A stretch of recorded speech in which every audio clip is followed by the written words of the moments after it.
Fuck your gay-ass fairy faggot accent. Fuck them cheap-ass cigars. Fuck your yuck-mouth teeth. Fuck your hairpiece. Fuck your chocolate. Fuck Guy Ritchie. Fuck Prince William. Fuck the Queen. This is America. My president is black and my Lambo is blue, nigga. Now get the fuck out my hotel room. And if I see you in the street, I'm slapping the shit out of you.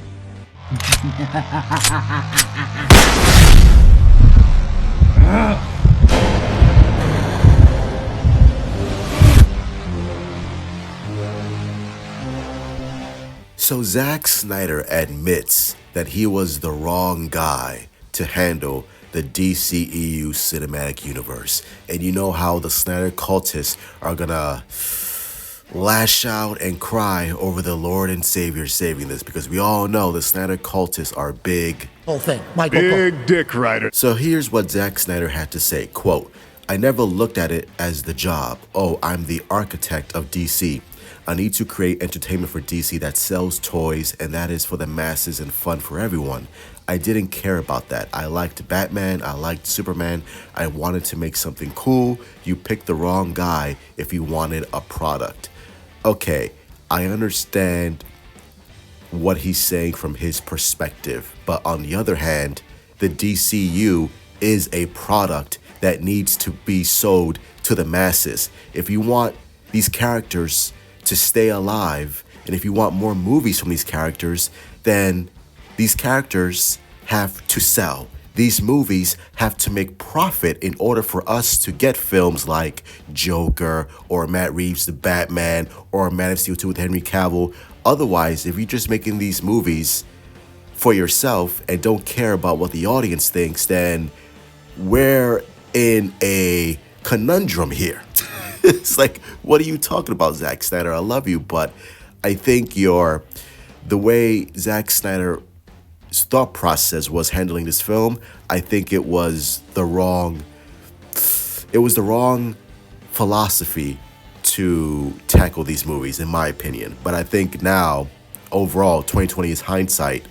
You know, hindsight's 2020. I think we see now that maybe Zack Snyder wasn't the best guy to handle these DC characters, and I'm glad that he admitted it. Why you booing me? I'm right. Snyder's DCEU comments are reflected in Man of Steel, Batman v Superman: Dawn of Justice, and Zack Snyder's Justice League, 3 movies that showcased a very contained story centered on Superman, Batman, and Wonder Woman, and the other Justice League founding members. Zack Snyder's original plans for the DCEU and their focus on the core group of DC characters differ from what the franchise later aimed for, which included several solo movies, spin-offs, and sequels based on a variety of other characters and teams that had few explicit connections with the Justice League. Therefore, the overlap between Zack Snyder's movies and other DCU entries was always going to pose challenges. Without a clear direction for the DCEU, and with Zack Snyder's vision clashing with the possibility of a much bigger cinematic universe, every new DC movie, the franchise goals, some films address Snyder's characters while others made their connection ambiguous. Some character stories were barely beginning while others seemed ready to end. And some movies promised the DCU's expansion while Zack Snyder's films hinted at an apocalypse in the near future. The DCEU was in disarray more often than not. And that was the big problem because, again, this is why I say you can't put all the blame on Zack Snyder and you can't put all the blame on Warner Brothers. Both parties are to blame because Zack Snyder wanted to do his own thing and Warner Brothers wanted to do their own thing. Instead of Warner Brothers actually being the leaders in charge and telling Zack Snyder after the, let's say, soft opening for Man of Steel, they should have told Zack Snyder, hey, Zack Snyder, thank you for all you did with Man of Steel.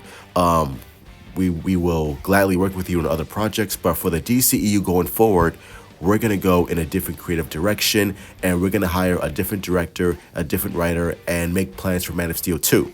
Instead of, shoehorning in Batman and making Batman v Superman to try to rival the MCU at the time, and now, we got the mess that we had now. And I've been waiting. And again, it was both parties are to blame. So for all the Snyder cultists saying, no, it's all Warner Brothers' fault, shut the fuck up, you morons. And for the other people saying, it's all Zack Snyder's fault, shut the fuck up, you guys are morons too. both parties are to blame, and it was just a bad marriage that ended poorly. That's basically all this was. And you know what? Again, I give props to Zack Snyder for saying, like, listen, I'm not the guy you wanted for this. And I can't fault him for saying that. But now we have James Gunn, we have the DC going forward, and I'm so glad that we have a clear path and direction for these DC characters that hopefully the general audience will be back on board with, especially starting with Superman Legacy. So there you go. Hit like, subscribe, follow me on Twitter, Instagram, Discord, TikTok, Shake in the comments below. What do you think of Zack Snyder's comments?